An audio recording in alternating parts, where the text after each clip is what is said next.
Welcome, everyone, to the SI Media Podcast. I am your host, Jimmy Traina. Thank you for listening. Excellent show for you this week. We've got Jim Nantz from CBS. Just made a big announcement that this will be his last year doing the NCAA Tournament. Ian Eagle then takes over as the lead voice of the tournament for CBS Turner. So we discussed that with Jim and what went into his decision and what the tournament means to him, and a lot of NFL talk as well with Jim Nantz, obviously, since he's the lead voice for the NFL on CBS. And then we have Sal Licata for our weekly Train of Thoughts segment following the interview with Nantz. Before we get to all of it, if you missed any recent episodes of the SI Media Podcast, go into the archives and check them out. John Oran from Sports Business Journal was on last week for our usual potpourri of going through some sports media news items. Chris Mad Dog Russo in the Radio Hall of Fame now 2 weeks ago. Dan Lebitard 3 weeks ago. So check those out. Subscribe to the pod. Leave a review on Apple and a rating, and we'll read it during a Train of Thought segment on one of the upcoming podcasts. So that's your assignment. Subscribe, rate, and review. All right, let's get to this week's show. Jim Nantz, followed by Train of Thoughts right here on the SI Media Podcast. All right, joining me now, hasn't been on in a while, but had some big news last week, so perfect time to chat with him. Plus, we're in the middle of the NFL season. Lead voice of the NFL on CBS, Jim Nantz. Jim, how are you? Hello, friend. Great to be back with you, Jimmy. I've been waiting for that invitation. I kept going out even to the mailbox thinking maybe you sent a letter. But here we are, and we got a lot to talk about. I'm looking forward to it. We do. Wanted to get you, a little bit into the season here, so we have more to talk about. I am, full disclosure, wearing a 3/4 zip that Jim had sent me a while ago. Now, tell me if this is a bad faux pas. Unlike you and Peyton, I don't love doing the collared shirt under the 3/4 zip. I like doing a T-shirt under the 3/4 zip. Is that bad? No, I think it works. I think that you are officially a fashionista. I don't know if anybody's ever accused you of that before, but you're wearing it well. It looks good. And yeah, do you have any kind of clothing endorsement deal in the works? Because I can try to help. I don't, but I wish I did. Although, working from home now, I think, working from home every day, there's no more Sports Illustrated offices. It would be like Adidas and Nike would be my top designers for sure. A lot of sweats, a lot of hoodies. Well, listen, whatever you want, we can get more of those that you're in right now because I like the look. I like the zipper pull. Yep. I actually know someone who helped design that. And it's looking very stylish. So I'm stoked. I feel like Peyton has taken your title as king of the quarter zip. That's good. Yeah. Eli too, by the way. They're quarter zip specialists. So yeah, I pretty much, I live in one of these things. So I've got the same kind of look you've got right here. Yeah. So I'm trying to get my zipper height to be about matched up with yours. We're good. There we go. So obviously there was the big news last week with the tournament. Let's start with the NFL and then we'll go to the tournament just because we're knee deep in the season. You love looking at the schedule. I love looking at the schedule. So I wanted to talk to you about a couple of things, but I found it interesting the week I have you on now. You're in one of these flex games this week where you have Rams Bucks. I still don't understand why that's a CBS game and not a Fox game, but this Sunday, that's your 425 game. Curious, this will be the first game of Brady post his divorce announcement. Is that something you have to prepare on how you cover it? You leave it alone completely? You touch on it a little bit? I mean, it's like not really something that's football related, but in a way it is. He addressed it on his SiriusXM show. So is that something you've got to be, is that like the top, I don't want to say the priority, but is that what you have to navigate? The most difficult thing to navigate this week when you have the Bucks in his first game. This is going to sound strange. We haven't had a meeting yet about how we're going to get on the air, what we're going to discuss on the air this week. And that story has been hovering throughout the season. I've watched the games and haven't really heard anyone address it. So I kind of feel like that's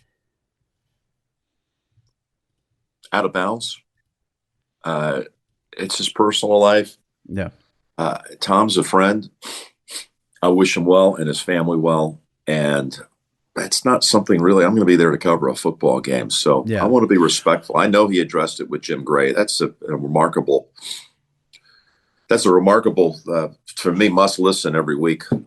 Their Let's Go podcast, but yeah, I don't know. We'll talk about it when we get to Tampa. I'm getting in a little early this week, and we'll discuss it. But I want to talk about the game. Yeah. I don't think it has anything to do with the reason why the Bucs right now are 3-5. I think that's what we're going to focus on.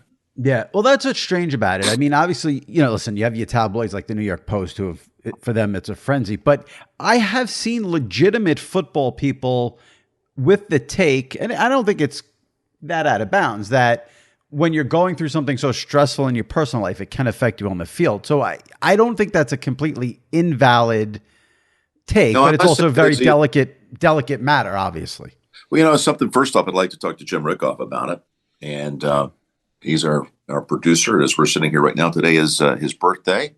So happy birthday, Jim! And Monday is kind of our day just to go home and drop out of the world a little bit. So I don't want to get ahead of myself, and I haven't spoken to Tony about it either. So Tony's fresh off a very big Halloween family festival last night. Candace drove dressed up as Tony. Did you see pictures of this? They posted? I did not see that. Okay. I did not. Well, I half want to show you, but I think that would be violating his privacy. He dressed up as Candace.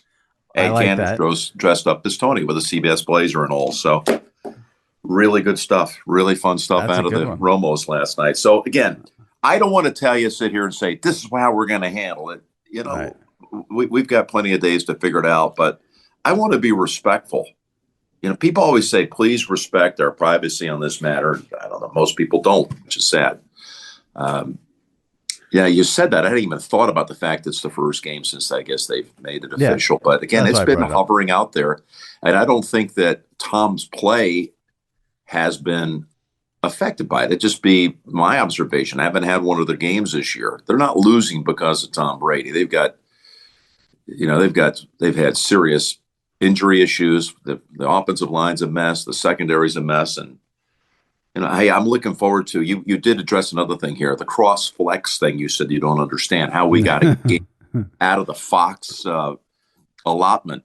Don't forget that they get an equal number of games dispersed out of our package back over to Fox. Right. So we have this one. When the schedule came out, we thought this is going to be one of our best games. And by the way, it's still, even though both are under 500, it still has kind of an interesting, sex appeal to it, in that one team's 3-5, one team's 3-4. Maybe you could even argue trying to save a season here on both sides of it. So I'm looking forward to broadcasting it.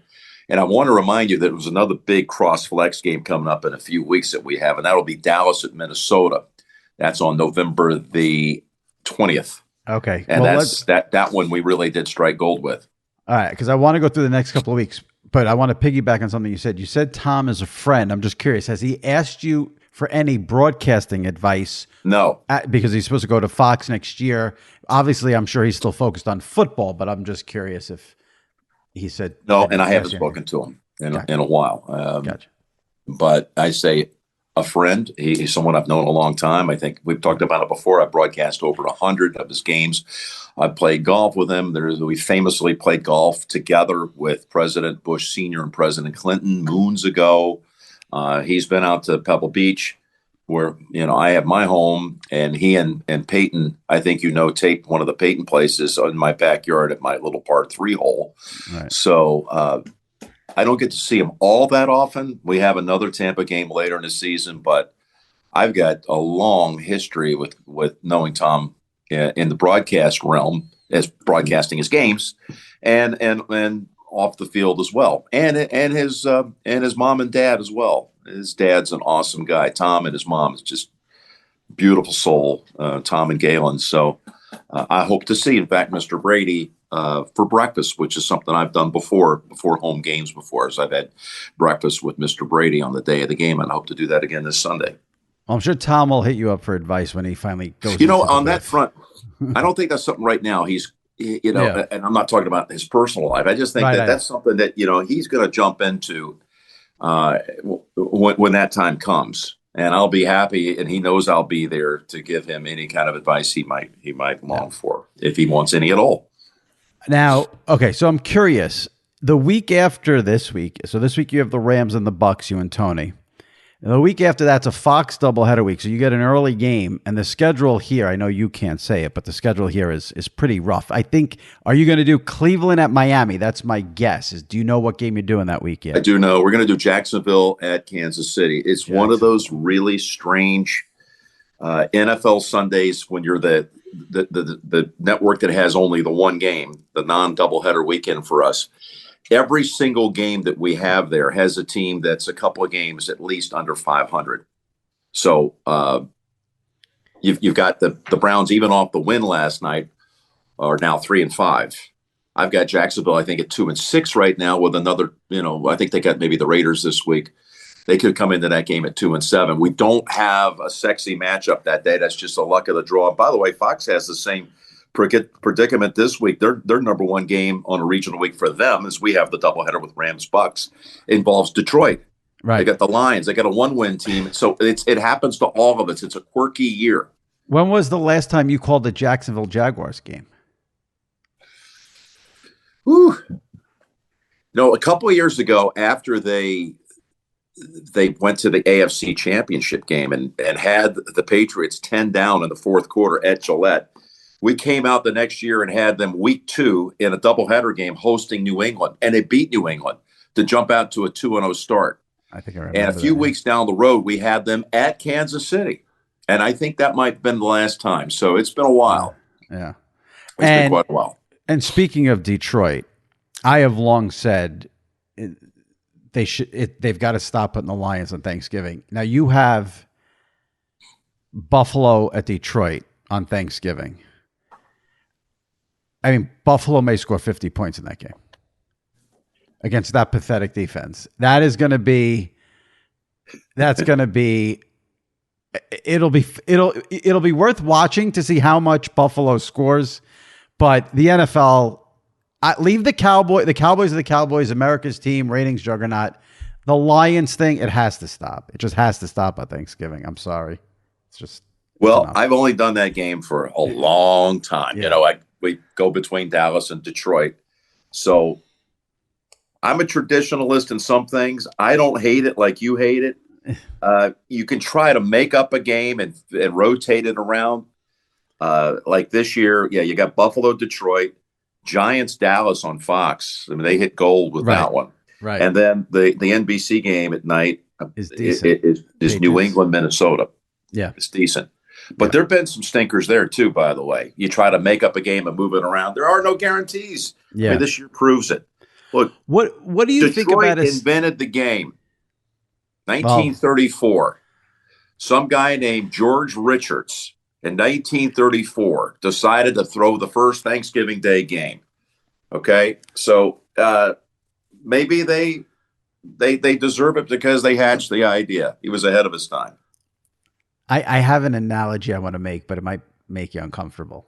So I don't want to make it, but 1934, we're in 2022. This is like the Second Amendment people when they put the Second Amendment in for muskrats and people invading your houses, and we still it's like, okay, now let's now move up to 2022. The Lions haven't been good ever. I knew you were going to absolutely nail me on that one. I had to do it. Tell me as by the way, I want to tell you that the Fox main game is Green Bay at Detroit.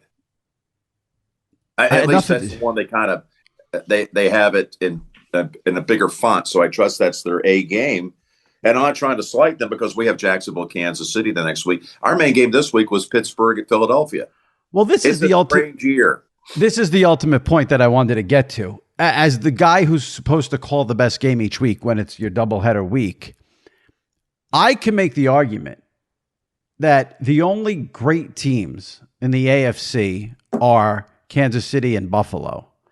And in the NFC is not much better. I mean, you have Philadelphia, Dallas, but I think it's the lack of great teams it's interesting because there does seem to be every game seems to be close, which means excitement. But I do think for that week-to-week storyline drama where you want to see underdogs knock off the favorites, or you like to see the greatness of, that Patriot team that went undefeated. Which way is better?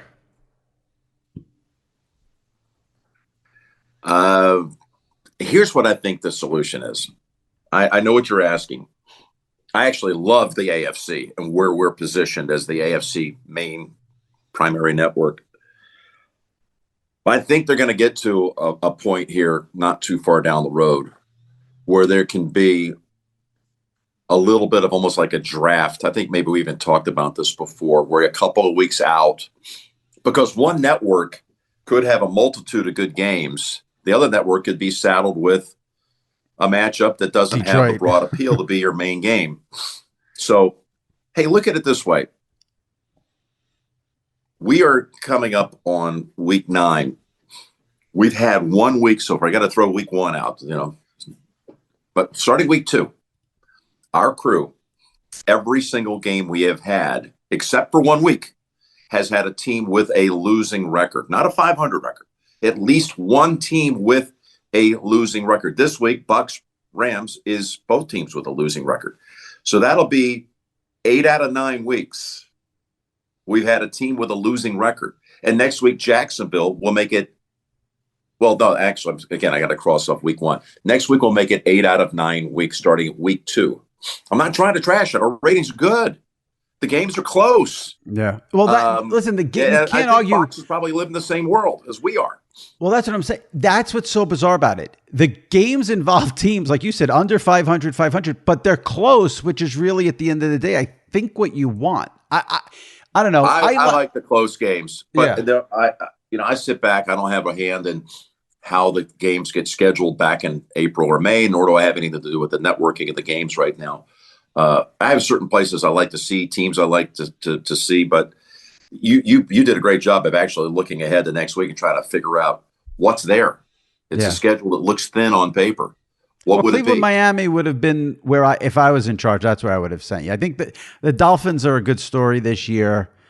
Controversial. Now, why do you think we have Jacksonville at Kansas City? The Chiefs, Mahomes, the Chiefs, Arrowhead, 4:00, great atmosphere. No, it's not 4 o'clock. It's 1 o'clock. It's 1 o'clock. We're regional. 1 o'clock. Yeah. Right. Yeah.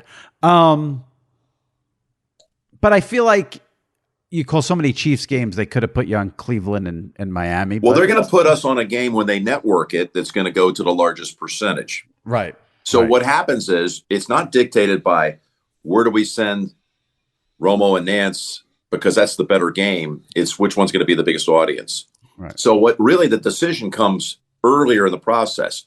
And what it really gets down to is where do you send a game to a neutral market?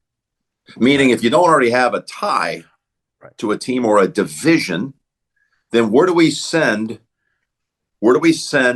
Kansas? What do we put into a market in, I'm trying to think of something that, you can give me any kind of neutral market you want in Kentucky or in, all these neutral markets around the country, Oregon. What do we do? What do we send us to the CBS networks, the 320 affiliates? What do we send to those neutral markets? Because that's going to spike that number. And ultimately, the decision is made in New York. And we have a guy that's incredible, Dan Weinberg, that does this. And, the Mahomes is he's a huge attraction. So we're going to feed him Mahomes. And I'm actually looking forward to seeing what Jacksonville is all about. I watched their London game the other day. They should have won the game. They had some miscues that, really hurt them, an interception at the goal line. But I want to see Trevor Lawrence. I'd like to meet Trevor Lawrence. This ETN is going to be a star. Very good. I believe Doug Peterson's going to get it done there. And hopefully it'll be a very competitive game. I believe that they'll hang in there. Now, the last thing on this, it does feel like from everyone I speak to and people I know, people I don't know, people you see on social, everything, it's all about everyone wants Bills-Chiefs again. And I do think if that happens, that could be an all-timer, especially after the game last year. Yeah, well, if it's going to be an all-timer, it's going to have to go a long way to beat that game last year. You're right. I'm talking about the build up, the intensity, the viewership. Who knows what's happening in the actual game, but I feel like there's actually like a real fever pitch for that to be the AFC title game from NFL fans. So. I kind of feel like, and what you're saying is, it kind of feels like we're just kind of waiting for that to play out, get through the season, get through the playoffs, and what do you know? We got, I would think, Kansas City at Buffalo. I don't see the Bills falling. They got basically a 2-game lead on the Chiefs right now because their record's better and they got the head-to-head. So I don't see Buffalo relinquishing that. And barring injury, I mean, yeah, it would be just a tremendous matchup to see it up there and see what that looks like. We've seen it in Arrowhead twice. Saw it in the AFC Championship game 2 years ago. Divisional last year. I mean, I've called a lot of games through the years. I think I'm moving on 500. Maybe I've already moved past it. I don't know. But I guess I haven't. But it would be hard to say there's ever been a game that was more exciting than that game last year in the divisional round. Absolutely. That's why people want, and I think, and you hit on it perfectly too. The fact that it would be in Buffalo this year adds a whole new layer of excitement to it. All right, let's go to the decision with the tournament, but we'll start backwards since we'll go backwards on it since the announcement came out that this will be your last year calling the tournament, the Final Four. And it was funny because immediately it was, when would he give up the NFL? I never heard that. The speculation started about, does this mean you'd give up the NFL in a couple of years? I assume by that response, you haven't even thought about giving up. No, I haven't heard one person ask me that. I didn't even realize there was even any chatter about it. No, I'm not even close to that. I just signed a very long-term contract. And in that contract, I basically spelled out exactly what's happening right now. And I'll be doing the NFL for a long, long time with Tony. So I hadn't heard that. I didn't even bring up the golf because I know you'll never give that up. Well, yet everything eventually comes to an end, as they say. And I think that the NFL and golf will probably run a pretty parallel track, I hope. Would it be a situation? I'm doing both for a long time. Let me just say this. Because I did have some people that were friends of mine that weren't in the business who were like, oh, man, I hate to see you retire. I said, man, I'm not retiring. I'm basically falling back into a schedule that's still right up there with about as busy as maybe anybody else is. And it's the old Summerall schedule, who was a dear friend and mentor to me, that Pat did the lead NFL game and he anchored the golf and he did it a long time and he was brilliant. And the tennis. And he did do the US Open. And I did the tennis for 9 years with him. Yeah. But I loved it that Pat, that was his universe, and I'm looking forward to it. And it's been a decision that honestly, Jimmy, has been a long time in the making, and I could have made this decision years ago, but I just love it so much. And ultimately, my desire to be with my children outweighed my love of being involved in 15 games in 23 days, every one of which is a joy to broadcast. Let me just ask you this real quick. I'm just curious in terms of like the workload and the scheduling. Let's say hypothetically 10 years from now, you wanted to give up one of the other sports. Would it be a no-brainer to give up the NFL because that's more of a grind than the golf? Or is the golf just as much as a grind as the NFL? Like if you wanted to get down to one sport, or is it you love golf so much you wouldn't give that up? What would? Well, I don't foresee either one of those even being something we'll discuss for a long, long time. But they're not a grind. It's something that you love doing. The process of preparing for them is something I absolutely dearly love. Yeah. Now, the NFL is you got a week to get ready for a game, and then you have your meetings, and you there's so much information that CBS rounds up for you that it's borderline almost too much, to be honest. They've got so many sources that are coming in with different data points and background and anecdotal stuff. I want it, but it's a lot. The golf is it's more of just classical storytelling, to be honest. You kind of really call it with mainly just what's in your head and in your heart. You're not preparing boards like I do for football. This is my Eagles board from the other day. I've got this thing blurred. I guess you can't see it, but I work on these things all week long. Golf, I don't. That doesn't mean I don't talk to players and get latest current information, background. But the one thing about the golf, it is a 2-day commitment, and it's depending on the week, it's anywhere from 6 to 8 hours on Saturday and Sunday.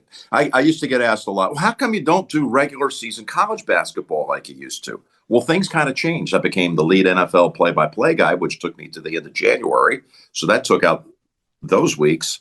Right. And then there's this thing called the West Coast Golf Swing, where we have events in Phoenix, LA, San Diego, and Pebble Beach.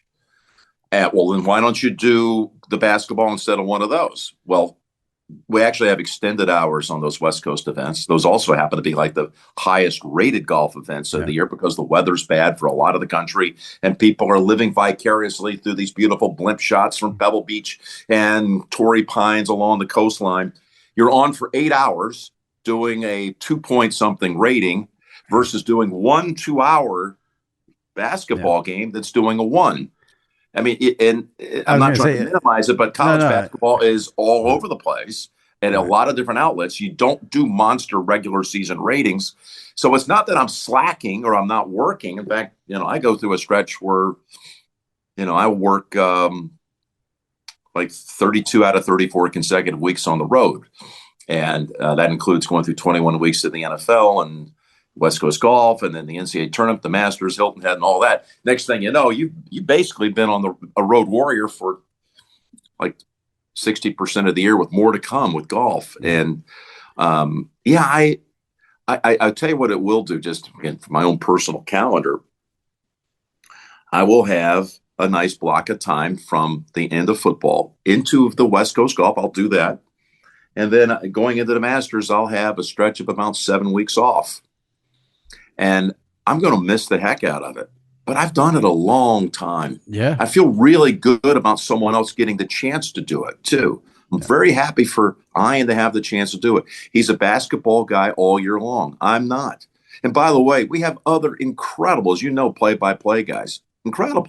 Yeah. Kevin Harlan, Brian Anderson. And I don't even need to go down that road, start naming all these guys I respect so much. But, it's time someone else get a chance to do it, enjoy it, and love it, nurture it. Was it a difficult decision? Did you agonize over it, or you realize this is the time and it wasn't that difficult to give it up? I was going to give it up in 21. And I talked to Sean and David, Sean McManus, David Burson, about it for several years. And I would just say, hey, I'm thinking about it. Will you let us know? You can do it as long as you want. And I thought about 21 and Indianapolis, because I like the symmetry of my first Final Four call was in Indy in 91. That was the famous Duke UNLV semifinal with Duke beating Kansas in the championship. Grant Hill was a freshman. And I like the symmetry of not only starting in Indy, but ending in Indy, sitting next to Grant Hill, who won a championship in Indy, and now he's my partner, with Raft as well. And but COVID came around. And, that fun, that was not a lot of fun. It was a monumental achievement by the NCAA and CBS and Turner to pull off this one city championship event with all the games played at different venues in Indy. You never saw anyone. You never left a room. I was there for 27 days and nights and all my food delivered to the door. Only time I got out was to go do a game. But it just didn't feel like the right time to walk away from it. Plus, I had Houston looming. I had Houston 23. And I want to say this so that nobody from Turner takes this the wrong way. I've loved our partnership with Turner.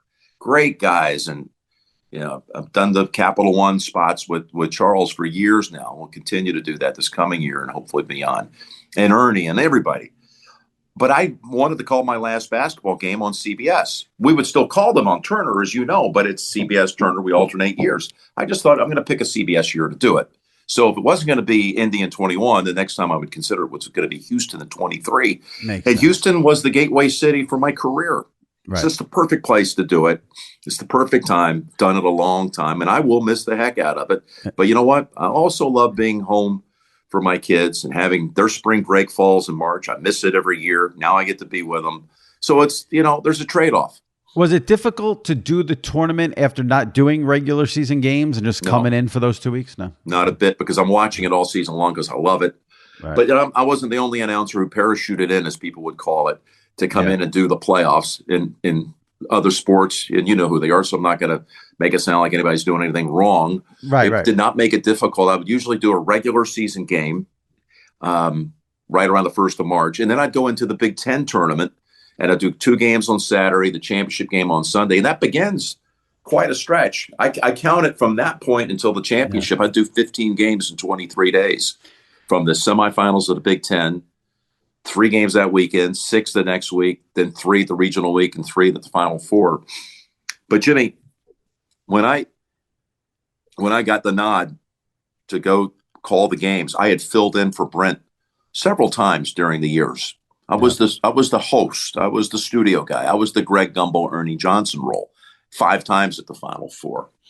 But when I got the nod to go call the games with Billy Packer, I could never imagine that I would have 32 years of calling the championship, because I was taking over for Brett, who called 6, and he tied the record of Dick Enberg, who had called 6. So it's gone from those two having 6 each to 32. And that's a long, long time. And like I said, it's somebody else's turn to do it. And that happens to be Ian. I have great regard for him on a professional level, and very much so on a personal level. And I'm thrilled for him. He deserves it. He'll be great, and he'll take it to all new heights. It's funny because when I first saw the news, my first initial reaction was like, oh boy, that's shocking. And then when I see you've done it since 91, you've done 32 tournaments, you're like, 32 Final Fours is a massive number. And then you're like, you know what? It makes sense. If he's got NFL, he's got golf.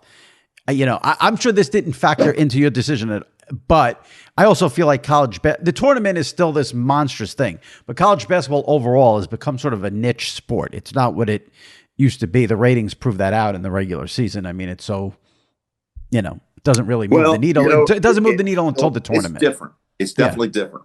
The earlier I was involved in it, the more you had more tenured players. You had 4-year players. Right. Grant Hill was a 4-year player. Right. And, in recent years, you've seen Roy Williams step down. Jay Wright this year, who's going to be great, by the way, and working with us at CBS.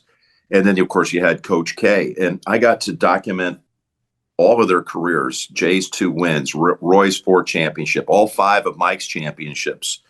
And, 32 it's 32 tournaments. Everybody thinks it's like they say, 32 Final Fours. It's 32 NCAA tournaments. There's a tonnage of games that happened that first week, including 4 in one day. And someone, hopefully Pat McGrath, my longtime stats guy from the very beginning in baskets, I'm sure he'll come up with the math on it, but it's going to be just tournament games. It's going to be somewhere between, I think, 300 and 350 NCAA tournament games. Now, I know it also will be undoubtedly 96 games at the Final Four. Right. You know how vital every one of those Final Four games is at the time. 96 of those and 32 championships. It's a lot of prep. The thing I used to get all the time, Jimmy, was how do you do all this? Your schedule never ends. One season ends, the next one begins. And I've been on the golden hamster wheel for a long time. And I've never failed to be grateful and to say my thanks before my feet hit the floor in the morning for being given the chance to live out the childhood dream. It's been an incredible gift, blessing, whatever you want to call it. It has been. And, I'm in my 60s now. I started when I was in my mid-20s being a part of this tournament. So I'm really excited, like I said. You just reminded me of something when you said you started in your mid-20s. I've talked about this on the podcast with a couple of guests. Over the summer, I read that book about Inside the NFL. I think the title was You Are Looking Live. Oh, Rich's book. Yeah. And I can't recommend it enough for sports media nerds like myself. And you figure prominently in that book, and I had completely forgotten about it till you just said that. Rich Podolsky, he did a great job. He used to be involved on the show as a writer, and he did a brilliant job on that book. Yeah, but there's some great stuff in there about you in that book. So people called You Are Looking Live. It's the history of the NFL today. Yeah. Yep. Talks about how you got there and rose quickly and at such a young age. The tournament, you've done 32 of them. I know I'm talking just the tournament, not regular season. Obviously, you had many years with Billy Packer. You've had these years with Grant Hill and Raftery. Greg Anthony was in there, I think, for a year or 2. Were there any other analysts you worked with in the tournament, or was that it? Because Steve Kerr for 4 years and Clark Kellogg. Clark Kellogg, I should have known that one. For 5 years. I love Clark. He's one of my dearest friends. All these guys are. But Clark I should have known, but Steve Kerr, I have no recollection of him doing the tournament. Wow. All right, so here you go. I'll give you the the breakdown on it. Billy and I were partners 91 through 08. So that's 18 tournaments, just the two of us. He retired in San Antonio the night that Kansas, Bill Self's first championship, Rock Chalk Championship, they beat Memphis with Derrick Rose in overtime. I knew, Bob Dekas, the producer, knew. No one else knew this was Billy's last show. The game went to overtime. I was feeling so maudlin about it. I didn't want to. I'd been trying throughout the tournament to talk him out of it. But Billy, typically, he wanted no fanfare. He did not want anybody to know about it. But he told Deke and he told me. And when the game went to overtime, my first thought was, thank heavens, I get 5 more minutes with Billy. And that was it. I had kind of a coded goodbye to him on the floor after we interviewed Self and the Jayhawks. But that was it. So 91 through 08. And then I had, I had Clark. Clark and I had done a lot of different things together, including some regular seasons, some studio stuff together. But he would have been 09 and 2010. I believe I have that right. Maybe 11. We got to call the Gordon Hayward Butler Duke game in Indianapolis. Loved every minute of it. Clark went back to the studio, and Greg Anthony came in for a year. And at the Final Four, Steve came in. Steve would have been, for sure, 11, 12, 13, and 14. I've got that wrong. That's what it was. Steve came in with Clark and I. That's what it was. So Clark was 9, 10, 11, 12, 13. 5 years with Clark. Wow. Yeah. Several of those years with Steve. And then we did Greg Anthony and Steve for a year. And then it's been Grant and Raft and I since 2015. Yeah. And you guys have really settled into a nice, it really is a great listen from a fan perspective. Thank you. It's really hard to walk away from that. And I just cherish the friendships, the bonds, and Tracy Wolfson on the sidelines. We have, it's ridiculous how much we enjoy each other's company. During the broadcast, yes, you can hear it. Away from it, the dinners, the preparation, the meeting with the kids. And on the Raft side, I want to just say this, that my first NCAA tournament was in 86. My first site was play-by-play in 86. I wasn't doing the Final Four. Was in Greensboro, North Carolina. We had an Old Dominion against Duke game, and that was Coach K's first team he took to a Final Four. But the first week of the tournament, I worked the tournament play-by-play with Raft. And then Raft and I went in the studio week 2 for the regionals and at the Final Four. So I had all that early start background with Raft. And the fact that it would all, 30 years later come full circle and we get to call these games together, that's been a wonderful blessing too. And it's a full circle thing for Ian and Raft because they work together. That's how as a New Yorker, my first experience with Ian and Raftery was them doing Nets games on an old channel that doesn't even exist anymore called Sports Channel in New York. And, they have a special relationship. So it's full circle all around, it seems like, on this move. So, it's going to work out well for everybody. And, I hope to go back to Final Fours for years to come and have, some role and not be involved in the early rounds of the tournament. We'll see. Maybe I'll feel differently about it after saying goodbye to the play-by-play this year. But maybe it's something involved in like an essay piece that would be on the bridge show between the 2 games on Saturday. Yeah. We'll see. And you're going to do the trophy presentation? You're going to do the trophy presentation? I don't know that. I don't know that. I could see that as a possibility, but that's to be decided down the road. And I think we all need to put our heads together and figure out what we want to do with that. But I do know this. I want to go to the Final Four and not be locked in my room and trying to read the very last clip of the 1,000 they've sent me every day and be able to go out and enjoy the fan fest and have my kids by my side and enjoy it a little bit and be around the tournament because it's been, let's face it, this will be 37 years. It's way more than 50% of my life has been the NCAA tournament. And it's going to be hard to just say goodbye cold turkey. Yeah. And maybe there's something useful I can do. We'll see. We'll map it out. But I'm focused in on having one great last ride with Grant and Raft and Mark Wolf. And now Mark Grant comes in, taking over for Bob Fishman, who I had 36 years with. So, there's a small nucleus of people, and Tracy, I've mentioned too. Yep. Again, I'm grateful for the camaraderie we've had through it all. Yeah, it's 32 Final Fours, but you did studio there for 5 years, like you said. So that's 37. That's 37. Long time. Crazy. Let me close with this. I want to go back to the NFL for a moment. And I'm going to put you on the spot here a little bit, but I'm curious how you would approach it.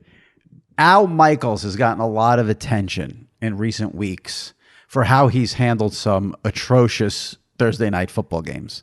There was a 2-week stretch there where there were 2 games, Denver, Indy, and then Chicago, Washington were unwatchable games. And it became the Al Michaels show on Amazon Prime, where he was openly mocking, in a fun way, the games. What did you think of Al's approach, and how would you have approached that? Because I'm sure Al's thinking too, if you're doing that on CBS, you're on CBS, you've got 15, 16, 17, 18, 19, 20 million, depending on where he knows he's on Amazon Prime. It's probably 8 million.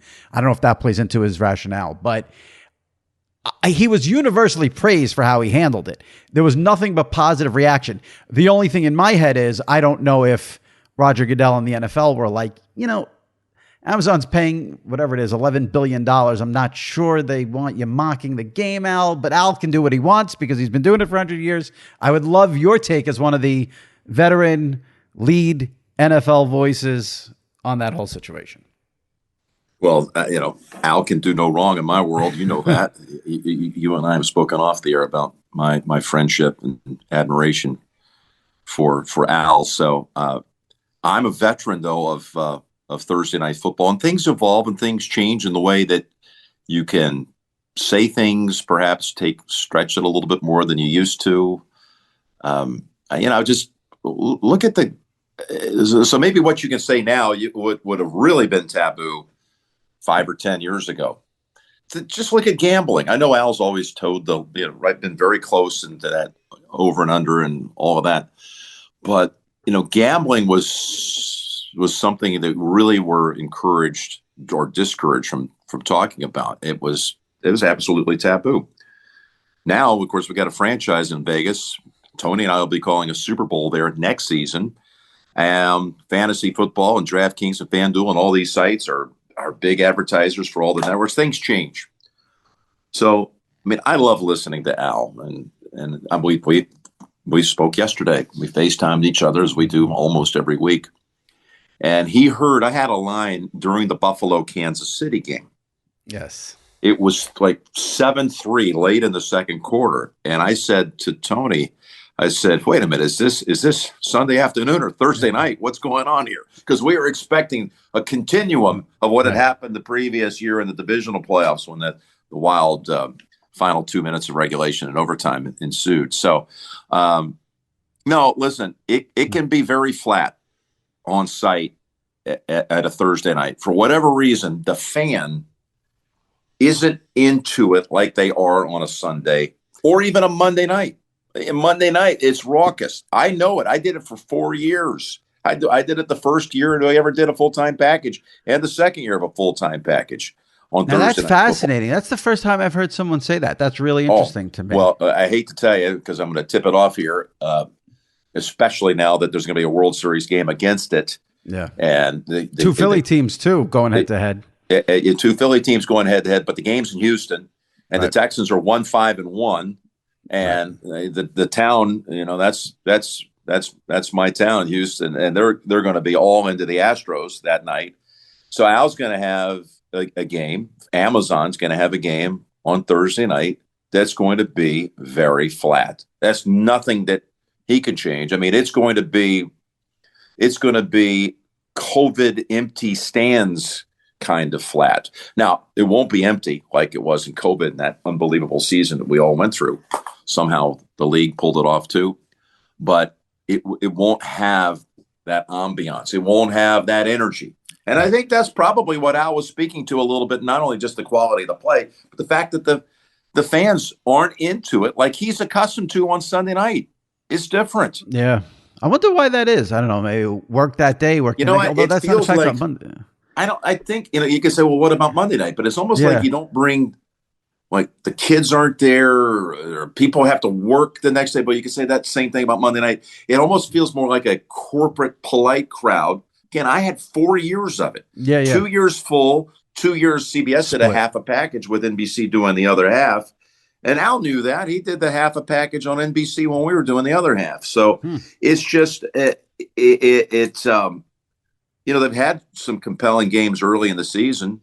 And they've got Philly, Houston this week. And it's just, what can you do about that? They've got Arizona. I'm sorry. They've got Carolina coming up on the near horizon. So it is what it is. Al's a giant, in the broadcasting world. He's a giant in my life. And I sit back and watch and cheer and applaud everything that he does. I just hope the NFL and Amazon leaves him alone and lets him make his remark. Listen, that comment he made when he said it was during the Denver Indy game.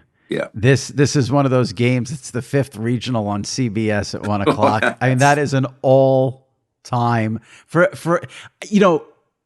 we're in this world, so the average fan probably doesn't understand. For an NFL announcer to say that line during a game is pretty remarkable.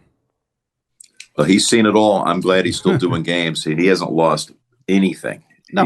This guy is timeless. Yeah. He's hopefully going to go on for a long, long time. Yeah. And so will you with the NFL. So I'm glad we cleared that up. And you've got the Rams and Bucks this Sunday, Jacksonville, Kansas City the week after that. I think that we didn't go into the week before Thanksgiving. My guess is Chiefs Chargers for that week. No, that's the Dallas Minnesota game. Oh, that's the flex. Okay. Yeah, well, that's a good game. Okay, that's a good game. That is very large. Yeah, that's going to be really big. You've got one loss Vikings team, Cowboys with 2 losses in Minnesota. That's a cross flex game. I'm thrilled about it. I didn't realize you had that game because I had you pegged for Chiefs Chargers that weekend. Yeah. Well, one thing you might watch for is there is a Sunday night game. You may have it at your fingertips, but there is a Sunday night game. I'm going to make a prediction right here, live on tape, on my favorite podcast, that there will be a flex out of the Sunday night game. Yes, Cincinnati at Pittsburgh. Okay, I believe that game will be flexed out. What do you want to say? Like when you fish and you throw one back in. I'm trying to see what game they would end up putting in that spot. You must have it. They can't take Dallas. Minnesota. Yeah. Go ahead. Here's what I would do. I wrote it. Go ahead. Yeah. Okay. Yeah. I would take, again, I'm trying to do the job that people that know a lot more about it than I do and are exceptional at it. But since that's an AFC matchup, I would think they would be looking to take something out of our package. So Cincinnati, Pittsburgh, I'm guessing, would come back to CBS. And I think then you take Kansas City at the Chargers, which was the first Amazon Thursday night game. So we don't get either side of it if that's the case. Right. And you put up Mahomes and Justin Herbert in prime time. And that means instead of having, even though it would be a 90-10 split on Minnesota and Dallas, if we kept the KC Charger game, the Dallas-Minnesota game is worthy of 100%. Right. So we just programmed the whole network right here. I think that's what's going to happen. You did it. Now we just got to worry about flexing out the Lions on Thanksgiving, and we're all good to go. We're going to give you a really good show. Listen, you say that, but you wear the Lions colors today on this broadcast. Even your wallpaper in the back, you are all Lions. Maybe you're a closet Lions fan.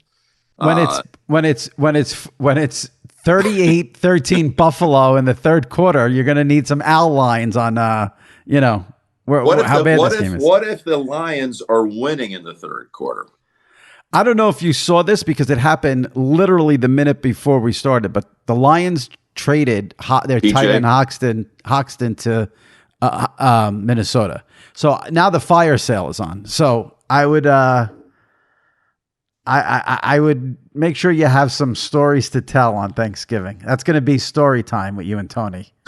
Okay, I will tell you this. I will make a deal with you right now just to get you off the Lions and quit trying to disrupt history and tradition. If the Lions, I want you to root for the Lions now and keep them there. If the Lions are winning at any point in the fourth quarter, okay, on Thanksgiving Day, right, I'm going to mention you on that broadcast.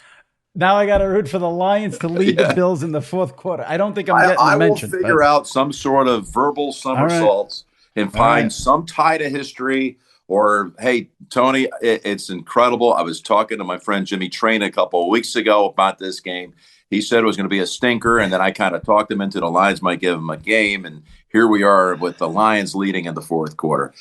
You have my word, if they lead in the fourth quarter.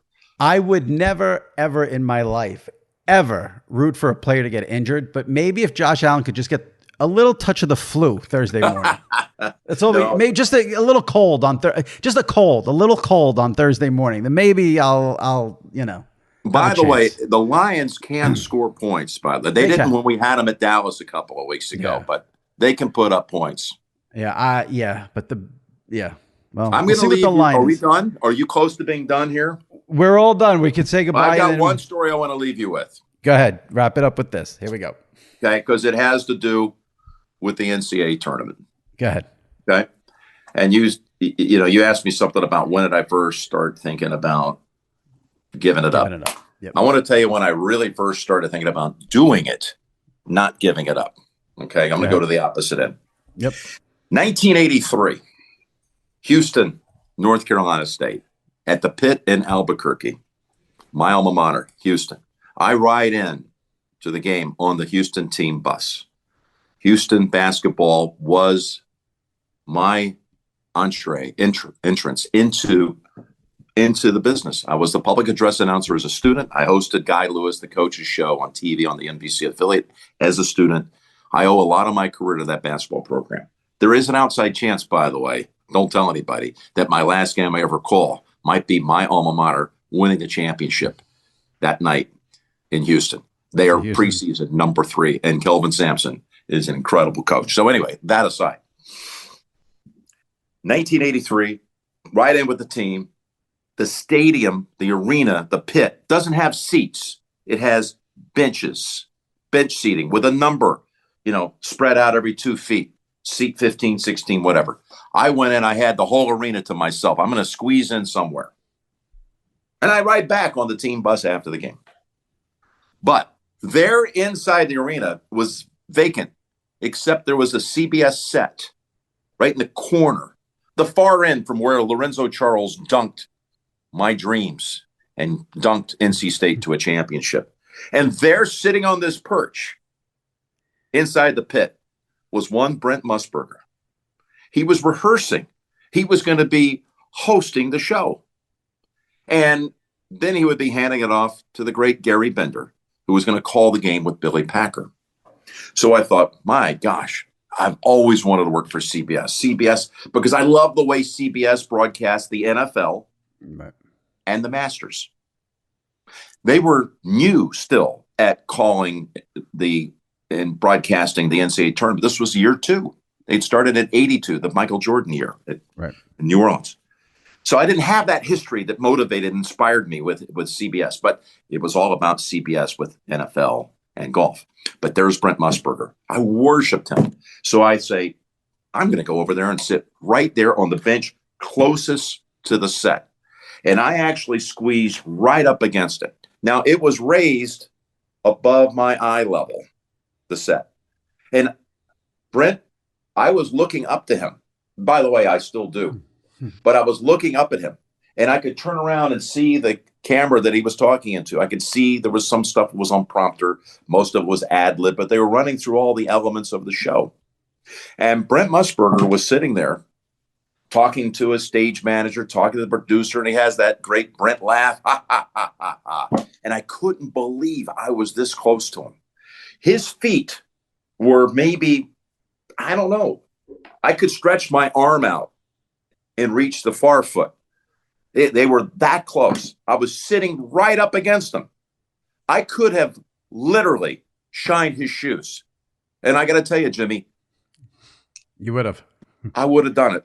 Yeah. For the chance to be sitting in that chair one day. Yeah. Yeah. And to get to know him. And 3 years later, as fate would have it, Brent was calling the Final Four, and I was sitting in that seat. So I've been very blessed. Yeah. Beyond belief. I know a lot of people use that term. I've been so fortunate and grateful and thankful that I've been given that chance.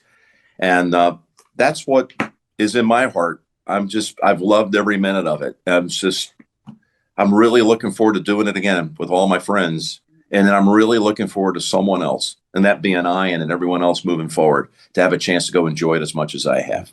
It'll add a lot, I think, to the tournament, to see how you handle it, do your last games. And, I mentioned that book, You Were Looking Live earlier. I mean, that book talks about how fast, you tell that story. And if you read that book, you know how fast Jim's rise was and how quickly it all happened. And it was, I loved reading about how that all happened for you. So that's a great story there about Brent, who is, and by the way, I got a beautiful note last week from Todd, his brother, who wrote on behalf of Brent and Todd, and just how much they appreciated, the friendship and my tenure of taking the baton from Brent. Brent had that famous sign off, and then he threw it back to me in Denver in 1990, and he said, "Folks, I've had the best seat in the house," and that's what I tried to say to Andrew Marchand, who did a great job in breaking that story and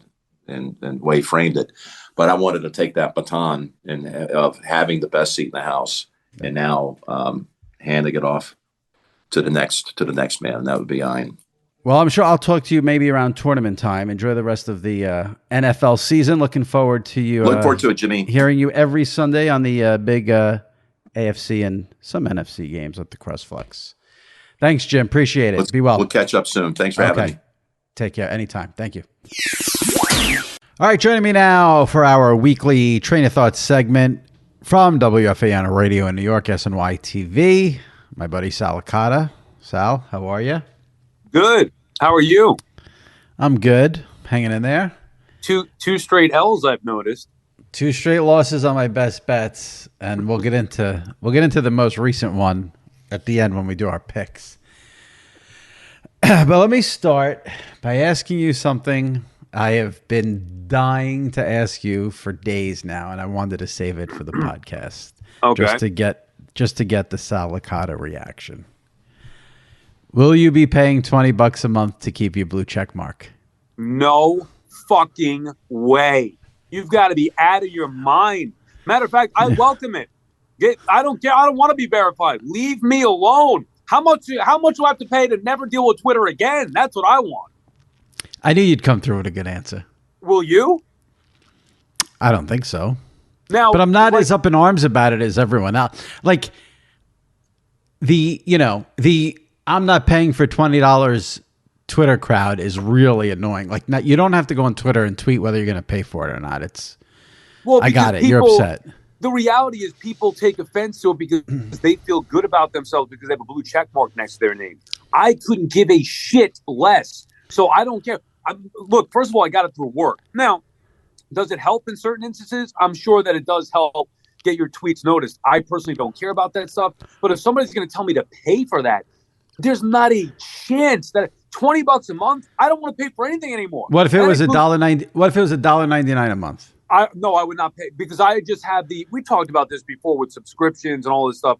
I want to be able to read an article when I click on Bob Raceman in the Daily News. I want to see if he mentions my name in there. I'm not paying $2 to read it. So I'm sorry. I'm not doing anything. Definitely not for Twitter.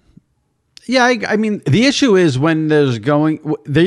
if people who are reporters or people who break news or write stories don't have the check mark. If someone you don't listen, if it's Woj or Schefter, you're going to know if it's real or not. But right. If some beat reporter for the Royals breaks a trade and you go to check to see if it's true and there's no blue check mark, that's where it's going to be an issue if there's no blue check marks. That's right. But we'll all survive. We'll all be able to survive. But here's what's going to happen. It's going to be up to the companies. I'm sure ESPN will say, well, we'll pay the $20 a month for these 5 people to have the verification. Right. I'm also sure that WFAN is not going to say we're paying $20 a month for Sal or whoever else to be verified. So it's up to the company. If SI says we're going to pay, I'm sure you'd welcome it. But you're not going into your pocket to pay for it, are you? No, I also don't think it's going to be $20 a month. I mean, that was like a thing that was thrown out there in the beginning, and everyone, because everyone's freaking out about what's going on with Twitter, so everyone's going to go crazy about it. I have a funny feeling whenever some decision is made, it might not be $20 a month. But let me ask you though: do you think, because we're in the same business, but it's different, right? Right. But you actually give I know you do opinion stuff, but you're a writer for SI and you do the podcast. You get big guests on. Me, I'm just a loudmouth opinion guy, radio show host, TV show host. It wouldn't hurt me if I didn't have the verification. Does it hurt you, or would it hurt you if you didn't? I mean, yeah, it might hurt from the standpoint of if I try to book a podcast guest through Twitter and I don't have the blue check mark, they may not think, if I'm trying to book someone who has absolutely no clue who I am. Agreed. Right. That's what I mean. It's easier. I doubt The Rock is going to follow you if you're not verified, right? Right. Yeah, right. I guess that's true. But I feel like at this point, everyone's so everyone knows who everyone is on Twitter at this point. If you don't have the blue check mark, I don't think if they took away Adam Schefter's blue check mark, we're still going to know who Adam Schefter is. I mean, well, how about Portnoy? Isn't Portnoy the best example of this? I don't know what you mean. Dave Portnoy is not verified, and doesn't he go on? And I'm not 100% familiar with it, so maybe I should get my facts straight here. But I'm pretty sure Portnoy, who obviously is as popular as you could be on social media, he goes after the blue checkmark brigade, basically saying that I don't care if you have verification, it doesn't mean anything, and he doesn't have one. But he's got. Why isn't he verified? That I'm not sure, but I don't know if he doesn't want to be or they wouldn't. But either way, clearly doesn't impact him. Yeah, but I'm sure Barstool is verified. I don't know 100%. I'm not sure. Yeah. All I know is he's not, and he's immensely popular. So, and I'm not saying that anybody could get to his level, but I'm just saying I didn't know he wasn't verified. I'd be more curious to know why he's not verified. I think you should look into it because it might be interesting to find out. I just know that he calls people the blue. Oh, here we go, another blue check mark. Well, but that's not a thing he does. Everyone does that. Everyone says, "Oh, the blue checks are upset." The blue check. I don't know. Like every blue check is. Right, but I don't believe he should have one, right? For as being as famous as he is. Well, that's what I'm saying. I don't understand why he doesn't have one. Whatever. Anyway. All right. Let me ask you this question. This sort of almost plays into it a little bit. Have you ever heard of this guy, Brandon Robinson? From Bally Sports, NBA reporter. I believe that I have, but I obviously got familiar with him today from reading your column and then calling my colleague and good friend who Malusis. I started reading your thing and I saw, Pix 11, that had to be on Moose's show. So I know who he is. I think I did have some kind of interaction with him at some point, but not very familiar. The reason I bring it up for people who don't know is, okay, so Brandon Robinson is an NBA reporter for Bally Sports, which I'm not exactly sure what that means because here in New York, we don't have Bally Sports. So I don't know. I thought Bally Sports was localized throughout the country. So I'm not exactly sure what it meant. But he went on this show that Sal's referencing here in New York with our friend Mark Malusis and spoke about Kyrie Irving. And the reason, he said these things that were just so... It just made no sense. And I don't want to sit here and attack the guy because I don't think he was intentionally. He was definitely not trying to intentionally defend Kyrie Irving, telling people to go watch this anti-Semitic movie. It was his defenses were, it's in bad taste that people are coming down on Kyrie for this because Kyrie's in a contract year. I have no idea what on earth that has to do with anything. And then his other take was that the Nets are 1-4. If they were 5-0, no one would be talking about this, which is just another absurd take. And I just wondered if you knew him because I just can't believe the absurdity of the take. I can't say that I know him definitively. And when I was talking with Moose about it, he said that maybe I might have had cross paths with him at some point before, whether it be on social media or on a gambling show or something. I don't recall, but either way, that really doesn't matter. What matters is the idiocy of, look, you want to try to talk about Kyrie in a certain way or try to defend his point. I don't know how you could do that, but I know one way for certain that you can't do that. You cannot say it's because he's in a walk year or because the Nets are off to a slow start this year. That has nothing to do with it. So it's in poor taste that people are upset that Kyrie shares this anti-Semitic movie because Kyrie's in a contract year. It's so mind-boggling.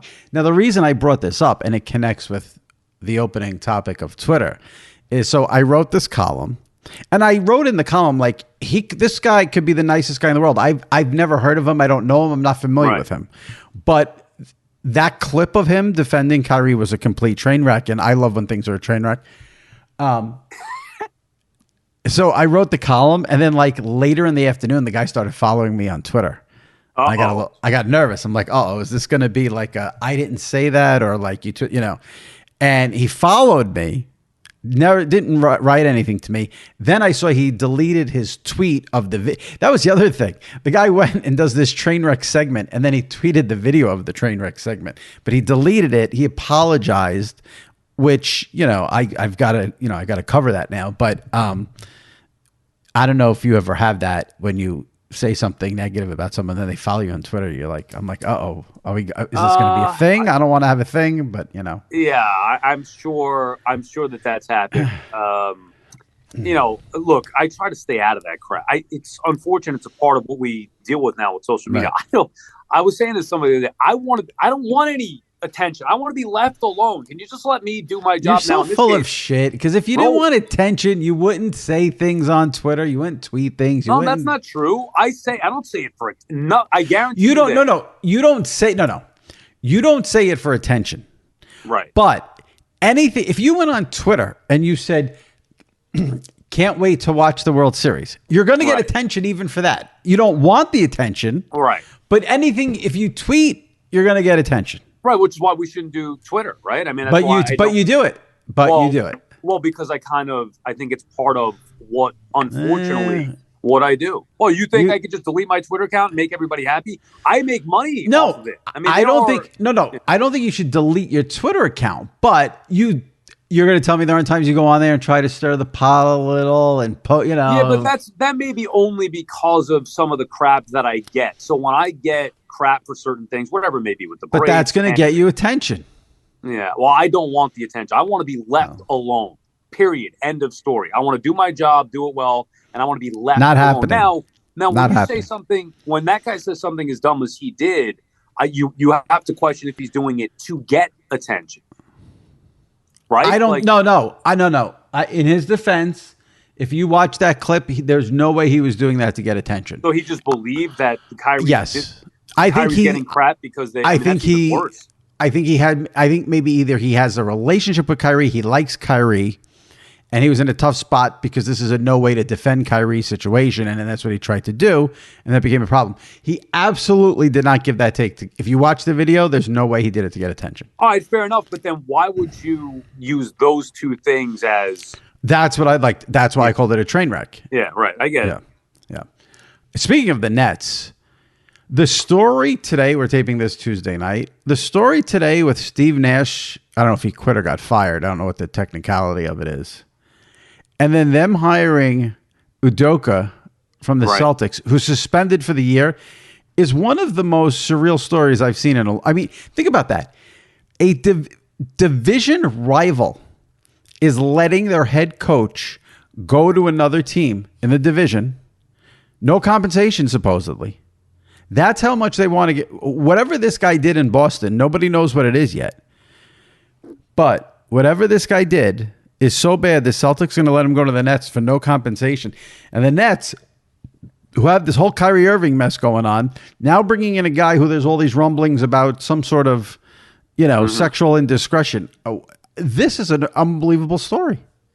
Well, I mean, they're looking at it from the bottom line basketball point of view. Look, this was as blatant to anybody with any kind of common sense as it could be years ago when they fired Kenny Atkinson, when they blew up what was a good foundation and a good organization headed in the right direction. They blew it up to bring in KD and Kyrie Irving. I mean, nobody saw the problems coming with Kyrie Irving. He had issues in Cleveland. He had issues in Boston. What do you think's going to happen here? And it's one thing after the next. The pandemic, the anti-Semitic stuff. I mean, it's always something with Kyrie Irving. Rewind a little bit. They got Atkinson fired and brought in Nash. That's the guy they want. They didn't want a real coach. They wanted somebody who was going to leave them alone. Well, that's what they got. And now they bring in Udoka. And look, I don't know what happened. I mean, I know that he cheated on Nia Long, right? That's the extent of what I know. Obviously, it wasn't just that.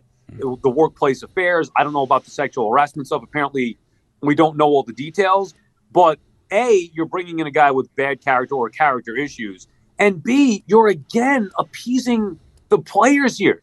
It's foolish. But they believe he's the best coach for the team because I should say so we don't look foolish. Bobby Marks came out and said that their plan is they haven't discussed bringing in Udoka. No one believes that, but that's what he said, just in case. Oh, wait, Sean Marks? Sean Marks. Yeah, the GM. Yeah. Sean Marks. Oh, yeah. I didn't know that. I was on the air just now, so I didn't see that. I saw the press conference. They said they have no. Well, in the press conference, he said like the Udoka thing is, he didn't really say that's what the direction they were going in. So who that knows? might not happen. But I'm sure it is going to. I'm sure it is going to happen. But he said that today just to probably get people off his back. Well, Woj reported it was going to happen. So did Shams. And then it's happening. I mean, that's yeah. Right. Exactly.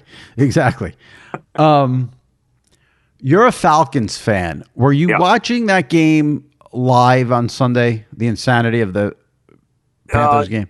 I didn't even get into my Sunday with you. I had to miss the start of the week 8 1:00 games to go to a costume party for my daughter. Now, I did get back in time to see that live, and I wasn't planning on watching. I was watching the Jets Patriots, of course, but I flipped it on. I was actually upstairs. I had the iPad on, and I was like, oh, well, this game's close. Let me watch it. I saw the touchdown by the Falcons, thinking, wow, this team is going to be in first place in the South. Then I saw the DJ Moore play. So, yes, I was watching it live. Here's what's irritating to me about this situation, because I watched that whole end. Now, you're a Falcons fan, so you're coming at it maybe a different angle of it. There were people, I think it was specifically Terry McCauley, who's the NBC rules analyst, saying DJ Moore shouldn't have gotten the 15-yard penalty for taking off his helmet after the insane touchdown because he wasn't technically on the field. What? But he was like in the back of the end. Yeah, I thought that was so he took off his helmet. I think he was past the end zone by the stands.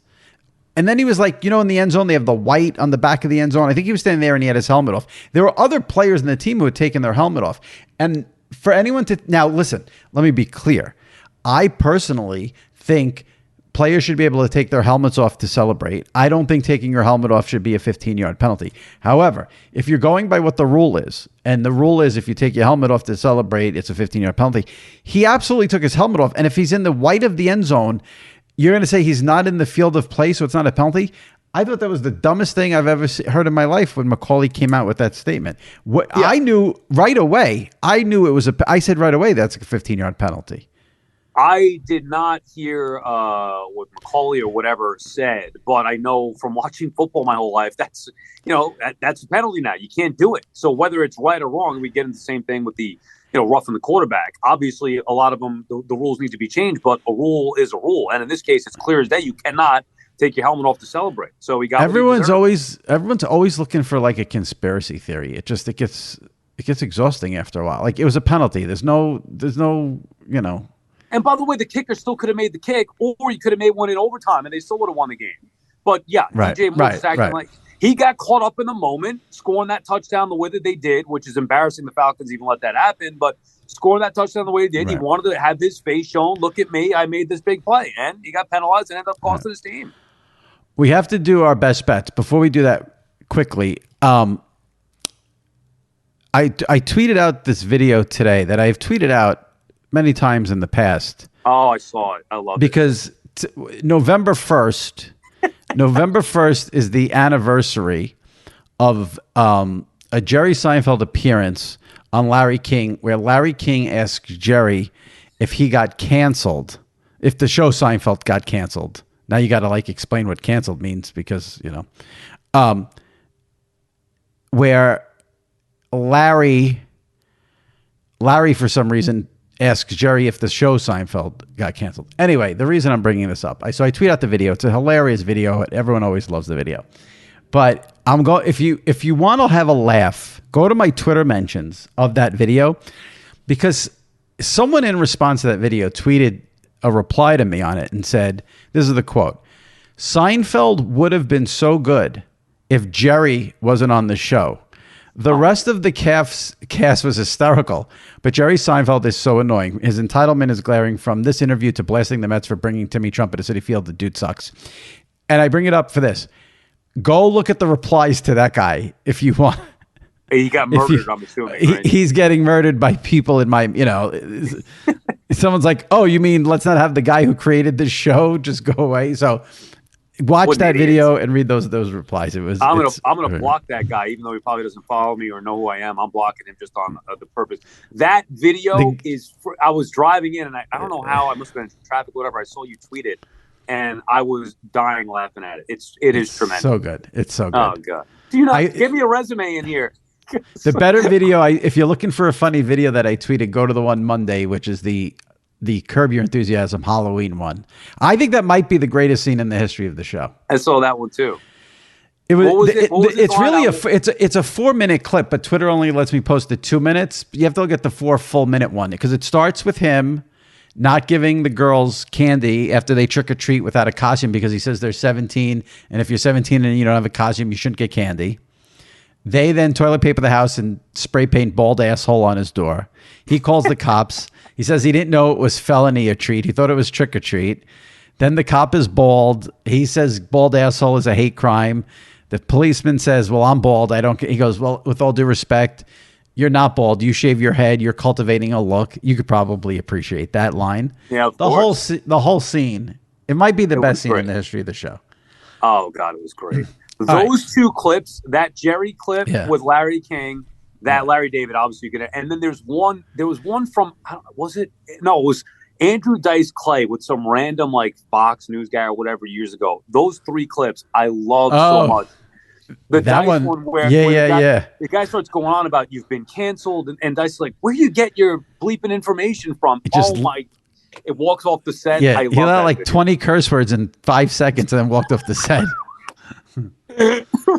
There's no fun like that anymore. Nothing's fun anymore. It's so sad. There's no fun. All right. Sal alluded to it earlier, so let's get to the best bets situation here. Now, I started out 6-0. Now I'm 6-2. I had the Bills minus 11 Monday night against the Packers. Now, let me tell you about my Monday night. I made a couple. I bet a few teasers, and I had the Bills in every teaser, so I was fine on that. It was 3 of them, so that was good to go. I made one bet on the game Monday night outside of the teasers, over 29 points for the Bills. That was my Monday night wager. They scored 20. Sunday night, no. Sunday night. My bad. Okay. Sunday night. Yeah. So I make one wager Sunday night on that game. Bills over 29 points. They scored 24 at halftime. Now I fall asleep on my couch at halftime. Okay. No offense to the NBC show. No offense to the Maria Taylor and Tony Dungy. I fall asleep at halftime. I open my eyes. I'm on the couch. I look at the clock. It's 1 a.m. And I'm groggy. I don't know what I'm doing. So I shut the TV off. I go in my room and I go into bed. And I go, wait, let me see what the final score was. And I see they finished with 27 fucking points. What? They scored 3 points in this thing. So now I'm like, what the hell is going on here? The next morning, I text my buddy Brett, who's a Bills fan, because we had been texting throughout the game, and he had texted me in the second half. He knew I had that bet. He sent me a text at 10:38. It said, well. And I didn't know what it meant when I saw it, because I had been. So the next morning, he must have been trying to push my buttons about, I didn't know what was going on. So the next morning, I texted him, and I told him I fell asleep, and he tells me Josh Allen threw a pick at like the 5-yard line or something like that. So I should have covered that game and did not. That's the long story is I should have covered. So while I'm 6-2, it's really like a 7-1. Yeah. What was your best bet last week? I love it. I actually had the Cowboys, and if you remember, I nailed that game, saying that would be the offensive explosion. I always scored a defensive touchdown, but 49 points. That to me was the get right game for Dallas. Now I think they're going to take off. Anyway, so you're 4-4, and I am 6-2. Nice to get back to 500. Now I'm going to hate myself. I just looked through the games I don't love a lot this week, and I'm hating myself for doing this, because I am disgusted with the Indianapolis Colts and the entire fan base and the organization and anybody, you included, who has ripped Matt Ryan here. He deserves better. He deserves better. You can't say that. It's disrespect on a legend. So it has nothing to do with respectful. He can't play anymore. I love Matt. Well, he's obviously not the problem. Their offensive line stinks. Their coach needs to be fired. They're a disgrace. They can't run the football the way that they used to. But I think the Colts getting 5.5. I don't know what you have it as. I saw 5. I saw 5. Yeah, I'll give you 5.5. It's too many. It's too many against points. The Patriots. It'll be, and I hate betting against Belichick. I like the Pats. I thought people were overdoing it with the Jets this week. Anyway, I think that's a field goal game. Indianapolis win or lose, and they usually lose. They do play close games. I'll think they'll do enough to keep that close to cover the 5.5. I hate myself for it. Go Matty Ice. I love you, but give me the Colts plus 5.5. What I don't like about that pick is Belichick against a rookie who's really just playing in his second game ever. It could be a problem. They don't throw it anyway. They run the football. Right. And they should have won last week, but that, Heineke throws that unbelievable reception to McLaurin. If not, the Colts get a win. They're proving that Matty Ice is done and Ellinger could lead them to victory. God, no way. Watch your mouth. I'm going with the team I just mentioned. I'm going to go with Washington plus 3.5 at home against the Vikings. A couple of things on the Vikings. They're winning. You can't fault them for that. They're beating who they had to beat, but they didn't really blow out Arizona. They beat Miami when Miami had Bridgewater and Thompson and Tua wasn't playing. The Bears gave them a big fight at home. I think the Commanders are better with Heineke than Wentz. Wentz to me is like Matt Ryan. They're shot. They can't play anymore. Oh. Heineke is better than Wentz. Heineke's given them a jolt. They've won 2 games in a row with Heineke. And I love getting that hook, 3.5 at home for the Commanders against the Vikings. I think the Commanders are now on a little roll here. I do love the trade the Vikings made, though, for the tight end from Detroit, Hawkinson. That'll help them for sure. But 3.5 at home I like it with the Commanders. So that's my pick for week 9. All right, trying to end the streak here. I'm trying to catch you. I'm 2 games back right now through 8. All right, we'll see how it goes. And I'm going to watch your tweets, and I'm going to point out which ones you want to get attention with. Well, really, to your point, any tweet, I guess, is begging for attention, but I really don't want it. I tweet because I want to get it out of my system and out there, just like I want to do the radio show. Anyway. Right. All right, Sal. Have a good week. Right. We'll see you next week. Take it easy. All right. All right, my thanks to Jim Nantz and Sal Licata. Hope you guys enjoyed the show. If you did it, give us a subscription. Subscribe to the SI Media Podcast. If you're not a subscriber already, it helps tremendously. And go on Apple and leave a review and a rating, 5 stars and a review. And it helps a lot. If you missed any recent episodes, John Oran from Sports Business Journal is on last week to discuss sports media news headlines. We had Chris Mad Dog Russo 2 weeks ago, Dan Lebitard 3 weeks ago. All those interviews in the archives. Check them out. And once again, subscribe to the SI Media Podcast. All right, we'll see you next week right here on the SI Media Podcast. Stay safe and take care.